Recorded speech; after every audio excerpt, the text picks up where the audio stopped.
నమస్తే, welcome to our channel. నేను పద్మిని. ప్రస్తుతంతో పాటు ప్రముఖ ఆధ్యాత్మికవేత్త, ప్రముఖ న్యూమరాలజిస్ట్, లక్ష్మీ నరసింహస్వామి ఉపాసకురాలు శ్రీమతి స్రవంతి గారు మనతో పాటు ఉన్నారు. మాట్లాడదాం. నమస్తే అక్క. నమస్తే పద్మిని. అక్క, ఒక న్యూమరాలజిస్ట్ గా చెప్పండి, 1 to 9 నంబర్స్ ఉన్నాయి. బట్ ఏ నంబర్ ని వాట్ అ పవర్ఫుల్ నంబర్ అని ఏ నంబర్ ని చూస్తే మీకు అనిపిస్తుంది? ఈ నెంబర్ ని చూసినా కూడా పాజిటివ్ యాటిట్యూడ్ తో కనుక మనం చూసుకుంటే గనక ఈ నెంబర్ లో పుట్టుంటే బాగుండేది కదా, ఈ నెంబర్ భలే ఉంది కదా అని ప్రతి నెంబర్ అనిపిస్తుంది పద్మిని. అబ్బా, ఒక నంబర్ ఏదో స్పెషల్ ఉండాలి కదా. స్పెషల్ అయితే మాత్రం మర్క్యూరీకి దక్కుతుంది ఆ నెంబర్ 5 అనేది. కానీ చూసుకుంటే గనక ఏ నెంబర్ ని చూసినా, ఎందుకో నేను చెప్తాను చూడు. ఇప్పుడు నెంబర్ 1 లో పుట్టారు అనుకో, అవుట్ స్టాండింగ్ పర్ఫార్మెన్స్ ఉంటుంది వాళ్ళది.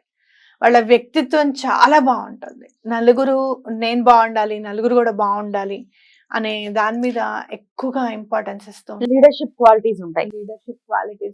మీరు కంపెనీస్ చూసుకుంటే most of the CEOs are born on 1.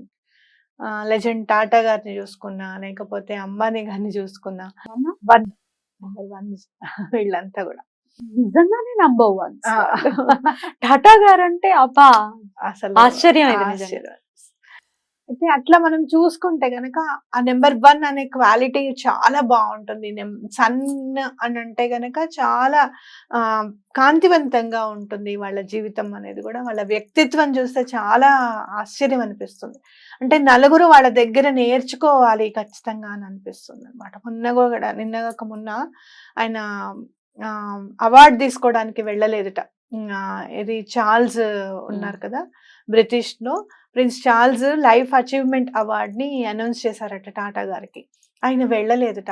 నేను రాలేకపోతున్నాను అని చెప్పారట. ఎందుకు అని అంటే, నేను పెంచుకున్న కుక్క టిమ్మికి ఒంట్లో బాగులేదు, నేను రావటం లేదని చెప్పి. ఆశ్చర్యం అనిపించింది నాకైతే. దానికి ఒంట్లో బాగాలేకపోతే ఆయన వెళ్ళలేదా అని అనిపించింది. అంటే నేర్చుకునే విధంగా ఉంటాయి. చాలా రియాక్షన్ చెప్పండి అక్క.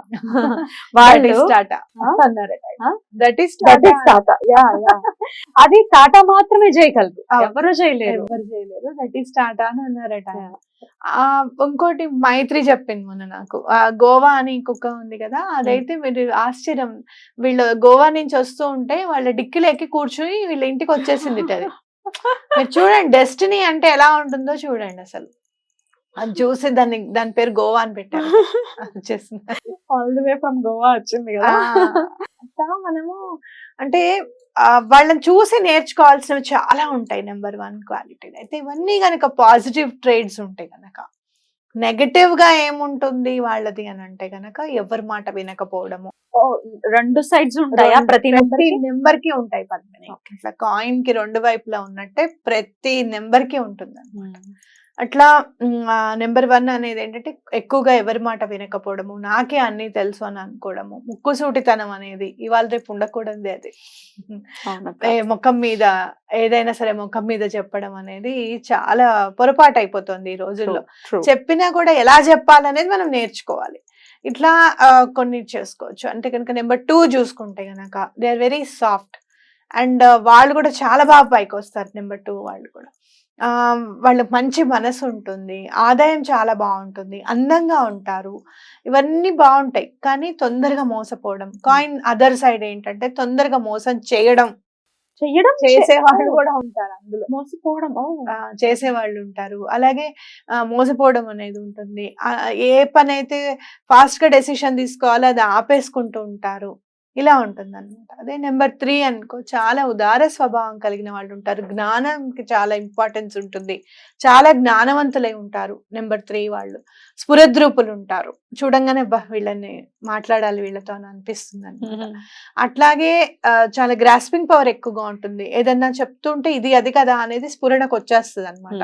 సో ఇవన్నీ చాలా బాగుంటాయి క్వాలిటీస్. కానీ తొందరగా నమ్మడం, మోసపోవడం, అలాగే వేరే వాళ్ళకి ఏదైనా ప్రాబ్లం లో ఉన్నారంటే ముందు వీళ్ళే వెళ్ళి పరిగెత్తి ఆ హెల్ప్ చేయడం.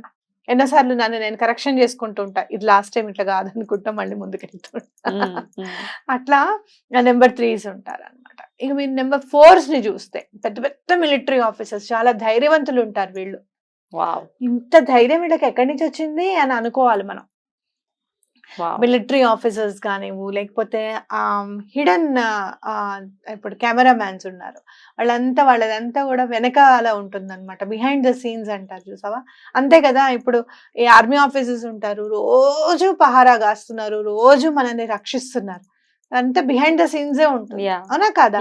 వాళ్ళకి ఏదన్నా జరిగితే అప్పుడు వాళ్ళ పేరు బయటకు వస్తుంది, అవునా కదా. సో అట్లా నెంబర్ 4 ఏంటంటే చాలా ధైర్యవంతులు ఉంటారు, ప్రతి పని చాకచక్యంగా చేసుకోగలుగుతారు, టెక్నికల్ వాళ్ళు ఉంటారు, పెద్ద పెద్ద బ్యాంక్ ఎంప్లాయీస్ ఉంటారు వీళ్ళు, అకౌంటింగ్ సిఏస్ అంతా కూడా నెంబర్ 4s లో ఉంటారు. అలాగే వీళ్ళకి నెగటివ్ ఏంటి అని అంటే కోపం ఎక్కువగా ఉంటుంది అనమాట, విపరీతమైన కోపం వస్తూ ఉంటుంది, ఎందుకు వస్తుందో తెలీదు. మా వాడికండి కోపం వస్తుంది, పాలు పొంగినంతసేపు ఉంటుంది, అలాగే మళ్ళీ చప్పగా చల్లారిపోతారు, తర్వాత కోపం అంతా తగ్గిపోతుంది, కానీ ఆ భయం ఉండిపోతుందండి, ఎప్పుడు వస్తుందో తెలియదు కోపం వీళ్ళకి. ఎక్కువగా ఖర్చు పెట్టడం, ఎక్కువగా చెడు అలవాట్లకి తొందరగా ప్రేరేపితం అవ్వడం, అబద్ధం చెప్పడానికి ఏమాత్రం ఆలోచించకపోవడం, ఇలాంటివన్నీ నెగటివ్ ట్రేట్స్ కిందకి తీసుకోవచ్చు అనమాట. అట్లాగే చూసుకుంటే నెంబర్ 5ని చూసుకుంటే గనక అస్సలు బిజినెస్ అంటే నెంబర్ 5 అనమాట. మీరు ఎంతో మందిని చూస్తే గనక నెంబర్ 5s లో పుట్టిన వాళ్ళంతా కూడా మంచి టీచర్లు అవుతారు. మీరు చూస్తే టీచర్స్ డే కూడా మనం సెప్టెంబర్ 5th చేసుకుంటాం, అవునా కదా. అలా మనం నెంబర్ 5 అంటే టీచ్ చేయడానికే పుట్టారు వాళ్ళు అనేది చాలా. అడ్వకేట్స్, మంచి మంచి అడ్వకేట్స్ ఉంటారు, వీళ్ళని వాదించడం అనేది చాలా కష్టం, వీళ్ళతో వాదించాలి అని అంటే ఒక నిమిషం ఆగి సరేలే అని చెప్పి మాట్లాడాలి అనమాట. చాలా బుద్ధిమంతులు ఉంటారు, స్ట్రైట్ వేలో ఉండాలి, స్ట్రైట్ గా సంపాదించుకోవాలి, స్ట్రైట్ ఫార్వర్డ్ గా మాట్లాడడం అనేది కూడా వీళ్ళ నుంచి నేర్చుకోవాలంటే అవతల వాళ్ళని ఎక్కువగా ఇబ్బంది పెట్టకుండా స్ట్రైట్ ఫార్వర్డ్ గా మాట్లాడగలిగే సత్తా వీళ్ళకు ఉంటుంది. లేదు మీరు ఇలా చేయాలి, మీరు ఇలా ఉండాలని చెప్పి కూడా చెప్తారు. అయితే వీళ్ళకి బ్యాడ్ హ్యాబిట్ ఏముంటుంది అని అంటే అవతల వాళ్ళకి తెలివి ఉందని కన్సిడర్ చేయరు అసలు. అయ్యో వీళ్ళకే అంత తెలుసు అని అనుకుంటారు, వాళ్ళ పిల్లల్ని కూడా చేయనియరు, నీకు ఇది నేను చెప్తున్నాను విను, ఇది ఇట్లా చెయ్యాలి అని అంటారు. అయ్యో వాళ్ళకి ఒక మైండ్ ఉంది, వాళ్ళు ఆలోచించగలుగుతారు కదా అని వీళ్ళకి అనిపించదు. డామినెన్స్ ఎక్కువ ఉంటుంది అవుట్ ఆఫ్ ద లవ్. అంటే నేను కష్టపడింది నా పిల్లలు పడకూడదు, వాళ్ళకి మొత్తం నీట్ గా చేసి పెట్టాలి, దారిలో ముళ్ళు లేకుండా చేస్తాను, బొమ్మరిల్లు ఫాదర్ అనుకో కష్టం కాబట్టి అట్లా మీరు అది కొంచెం తగ్గించుకుంటే నెంబర్ 5 బాగుంటుంది అనమాట. మీరు నెంబర్ 6 తీసుకుంటే గనక విపరీతమైన లగ్జరీ ఉంటుంది వీళ్ళకి, లైఫ్ లో చాలా బాగా సంపాదించుకుంటారు, మాట బాగుంటుంది, చేత బాగుంటుంది, కళలు ఉంటాయి, కళలని ఆరాధిస్తారు, పెద్ద పెద్ద రాజులు కానివ్వండి, సినిమా యాక్టర్లు కానివ్వండి, వీళ్ళంతా కూడా నెంబర్ 6 తో ముడిపడిన వాళ్ళు ఖచ్చితంగా ఉంటారనమాట. అలా న్యూమరాలజీ ఆ రోజుల్లోనే ఉంది, పెద్ద పెద్ద బాలీవుడ్ స్టార్స్ కూడా న్యూమరాలజీ చేయించుకొని పెద్ద పెద్ద స్టార్స్ అయిన వాళ్ళు ఉన్నారు, కావాలని 6 లో పెట్టించుకున్న వాళ్ళు కూడా ఉన్నారు. ఓకే, సో అట్లా నెంబర్ 6 అనేది చాలా బాగుంటుంది. అయితే వీళ్ళ నుంచి వీళ్ళకున్న ప్రాబ్లం ఏంటి అని అంటే ఒక కొంచెం పేరు వచ్చిన తర్వాత ఒక రౌండ్ లో ఉండిపోతారు, కన్ఫైన్డ్ గా ఉండిపోతారు ఒక చోట, ఎవరిని నమ్మాలి చేయాలని లేకుండా ఒక్కడనే నమ్ముకుంటూ ఉంటారు అనమాట, వాళ్ళు చెప్పిందే వేదం అని అనుకుంటుంటారు. Most of the cine stars life లో చూస్తే గనక తల్లిదండ్రులు కూడా విలన్లు అయ్యారు అన్న పరిస్థితి మనకు కనిపిస్తూ ఉంటుంది అనమాట. అది కాకుండా వీళ్ళ నెగటివిటీ లేకుండా న్యూమరాలజీలో సిగ్నేచర్స్ కరెక్షన్స్ చేసుకోవచ్చు. 7 అంటే ద మోస్ట్ లవబుల్ నెంబర్ అని అనిపిస్తుంది. ఆ ప్రశ్నకి ఇప్పుడు వచ్చిన answer. So your answer is number 7. Intuition అందరికీ ఉండవలసిందే. ఇప్పుడు మనం ఉన్న క్వాలిటీస్ చెప్పుకుంటే ప్రతి నెంబర్ కి ఉండాల్సిన క్వాలిటీస్ ప్రతి నెంబర్ లోనూ ఉన్నాయి. 7 ఎందుకు అని అంటే భగవంతుడికి దగ్గరగా ఉంటుంది. ఆ ఇంట్యూషన్ అనేది మనకి, అయ్యో మనం ఎప్పుడు దండం పెట్టుకోవాలి, ఎలా దండం పెట్టుకోవాలి, నేను ఒక్కొక్కసారి చెప్తూ ఉంటాం, ఎలా దండం పెట్టుకున్నానో ఏమో నాకైతే తెలియదు కానీ పెట్టేసుకున్నాను, పని అయిపోయిందని చెప్తూ ఉంటాం. ఆ స్ఫురణకు తీసుకొచ్చేది 7 అనమాట. Most of the government jobs ని క్రాక్ చేసేవాళ్ళు number 1 as well as number 7. మా నాన్నగారు కూడా 18 years కే పోస్టల్ డిపార్ట్మెంట్ లో జాబ్ వచ్చింది మా నాన్నగారికి, న్యూక్లియర్ ఫ్యూయల్ కాంప్లెక్స్ NFC లో వచ్చింది. రెండు వచ్చాయి, 2 వస్తే మా నాన్నగారు న్యూక్లియర్ ఫ్యూయల్ కాంప్లెక్స్ ని అనుకుని వెళ్ళారనమాట జాబ్ కి. 18 years కంప్లీట్ అయిపోయిన వెంటనే వచ్చింది మా నాన్నగారికి జాబ్. 7 నెంబర్. అట్లా 7 ఉన్న వాళ్ళకి ఆల్మోస్ట్ వాళ్ళకి గవర్నమెంట్ జాబ్స్ వస్తాయి. చాలా విపరీతమైన నాలెడ్జ్ ఉంటుంది. మా నాన్నగారు ఇప్పుడు కాదు, మూసి ఈసీ అని ఇప్పుడు మాట్లాడుకుంటున్నాం. ఆల్మోస్ట్ 20 years 25 years బిఫోర్ అసలు అదేంటి గండిపేట ఏంటి, వాటర్ ఏంటి, మూసి ఏంటి, ఈసీ ఏంటి అని నన్ను నుంచోబెట్టి అక్కడెక్కడ గుడికి వెళ్ళాం మేము. వెంకటేశ్వర స్వామి గుడికి, చిలుకూరు వెంకటేశ్వర స్వామి టెంపుల్ కి వెళ్తే అక్కడ ఏదో పొరపాటున మాట అన్నాను నేను. ఎవరు చెప్పారు నీకు అని చెప్పి ఇక స్టార్ట్ చేశారు చూడు. ఆ క్లాస్ 45 minutes అబోవ్ అయిపోయింది. అంత బాగా సమగ్రంగా నాలెడ్జ్ ఉంటుంది వాళ్ళకి దేని మీద అయినా కూడా. అండ్ మోర్ ఓవర్ ఇంకోటి ఏంటి అంటే, నేను సాధించాను, నేను చేయగలిగాను, నేనే చేయగలుగుతాను అనే ఇది కూడా ఉండదు వాళ్ళకి. చాలా హంబుల్ గా ఉంటారు, డౌన్ టు ఎర్త్ ఉంటారు. అయితే ఒక్కటి ఏంటి అని అంటే రివెంజ్ క్వాలిటీ ఉంటుంది వీళ్ళకి. రివెంజ్ తీసుకోవాలి అన్న ఆలోచన ఉంటుంది. ఆ కోపం ఎక్కువగా ఉంటుంది అనమాట. అదొక్కటి వీళ్ళు తగ్గించుకుంటే ఇంకా వేరే ఏది బ్యాడ్ క్వాలిటీ అయితే నాకు ఎక్కడ కూడా కనిపించదు. ఇంకోటి నేను మా నాన్నగారి దగ్గర నుంచి నేను నేర్చుకుంది ఏంటి అని అంటే, ఎవరిదైనా తప్పు కనిపెట్టినప్పుడు ఇది నువ్వు తప్పు చేస్తున్నావు, ఇలా చేయకూడదు అని చెప్పి గట్టిగా చెప్పే తత్వం వీళ్ళకు ఉండదు. వాళ్ళు అనుభవిస్తారులే అని వదిలేస్తారు. అది పెళ్ళైనా పిల్లలైనా ఎవరైనా కాదు. అలా వదలకండి మీ వాళ్ళని. మీరు ఆ రోజు ఇలా నువ్వు ఇలా చేయడం నాకు నచ్చదు అని నాకు ఒక్కరికే చెప్పేవారు మా నాన్నగారు. ఎవ్వరికి చెప్పేవాళ్ళు కాదు. ఇంకా వాళ్ళు ఇలా చేస్తున్నారు కదా, నాకు అది నచ్చట్లేదు అని కూడా నాకు మాత్రమే చెప్పేవారు. అలా కాకుండా ఆయన గనక ఒక స్టెప్ తీసుకొని ఉంటే గనక మా జీవితాలు ఇంకొక విధంగా ఉండేవి, వేరేగా ఉండేవి. సో అట్లా 7 members ఖచ్చితంగా అదొకటి చూసుకుంటే సరిపోతుంది. ఇంకా 8 రారాజులు. ఇన్ఫినిట్ గా ఉంటుంది వాళ్ళ ఆ తెలివి కానివ్వు, లేదు అంటే గనక వాళ్ళ ఆలోచన కానివ్వు, లేదు అంటే పెద్ద పెద్ద బ్యాంక్ ఎంప్లాయీస్ నెంబర్ 8s ఉంటారు. అలాగే పెద్ద పెద్ద సర్జన్స్ ఉంటారు. న్యూరో సర్జన్స్ అయితే ఆల్మోస్ట్ 8 ఉన్న వాళ్ళని నేను చాలా మందిని చూసాను.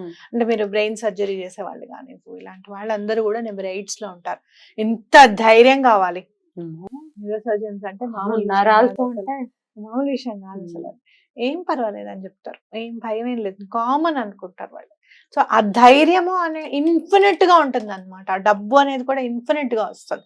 అయితే వీళ్ళ దగ్గర వీళ్ళకున్న ఆ ఓన్లీ నెగటివ్ ఇంపాక్ట్ ఏంటంటే కోపం ఒకటి ఎక్కువగా ఉంటుంది, ఎవరితోనూ కలవరు. రెండోది ఏంటి అంటే వీళ్ళ నెంబరింగ్ కరెక్ట్ గా ఉండాలన్నమాట. ఆ 8 అనేది సాటర్న్ ఇచ్చే వరం లాగా మారాలి అని అంటే ఖచ్చితంగా నేమ్ కరెక్షన్ అనేది ఖచ్చితంగా ఉండాలి. ఏదన్నా అనుకోకూడని ఉండకూడని నెంబర్స్ తో కనుక డెస్టినీ నెంబర్స్ కనుక అటాచ్ అయి ఉంటే ప్రాబ్లం అవుతుంది అనమాట. అది ఒక్కటి వీళ్ళు చూసుకుంటే సరిపోతుంది. The most powerful number which is very hard to understand, to deal with అంతా అంటే గనక నెంబర్ 9. రైట్. అసలు మా మైత్రి ఏమన్నా చెయ్యి, ఒక పెద్ద క్వశ్చన్ మార్క్ నాకు. ఏం చేస్తే ఇది నాకు అర్థమవుతుందా అని చెప్పి ప్రతి క్షణం నేను ఆలోచిస్తూ ఉంటాను అనమాట. చివరికి నేను ఒక మాట అంటూ ఉంటాను, నీకు ఎప్పుడు అర్థమవుతుందే నీకు అని అంటే, నేను నీకు అర్థం అవ్వాలి మమ్మీ అంటూ ఉంటుంది. నేనే నీకు అర్థం కావాలి, అదే నువ్వే అర్థం చేసుకోవాలి ఇంకా నన్ను అని అంటూ ఉంటుంది అనమాట. చాలా అసలు ఒక్కొక్కసారి మాట్లాడుతుంటే దీనంత తెలివైంది ఎవరు లేరు అని అనిపిస్తుంది. ఒక్కొక్కసారి చేసి చూస్తేమో దీనంత అమాయకత్వం ఎవరికి లేదు అనిపిస్తుంది. 2 పార్శ్వాలు అనమాట. 9 నెంబర్ అయితే మాత్రం అటు మీరు చూస్తే 9 ని సింపుల్ ఎగ్జాంపుల్ చెప్తాను. 9 ని ఇటువైపు రాశాను అనుకో, నీ వైపు చూస్తే 6 లాగా కనపడుతుంది, నా వైపు చూస్తే 9 లాగా సింపుల్. అంతే. నీకు నువ్వు correct, it's 6 you are right, it's 9 I'm right. ఏది కరెక్ట్ అనేది చూసుకోవాలన్నమాట. వీళ్ళతో చేసేటప్పుడు అదొక్కటే డీల్ కరెక్ట్ గా ఉండాలి అండ్ చాలా బాగా అచీవ్ చేయగలుగుతారు. ఏదన్నా అనుకుంటే ఈ పని అయిన తర్వాత ఈ పని అవ్వాలి, ఈ పని అయిన తర్వాత ఈ పని అవ్వాలి అంటే ఖచ్చితంగా అవుతుంది. వీళ్ళకి హెల్ప్ చేసే వాళ్ళు చాలా మంది ఉంటారు. తప్పకుండా వాళ్ళకి పనులు అవ్వడానికి అవకాశం ఉంటుంది అనమాట. మరి bad side of the 9, bad side of the 9 ఏంటి అని అంటే, వేరే వాళ్ళ జోన్కి వెళ్ళి వాళ్ళని అర్థం చేసుకోవడానికి ప్రయత్నించారు. నేను ఇంతే, నన్ను అర్థం చేసుకుంటే నాతో ఉంటారు, లేదు అంటే గనక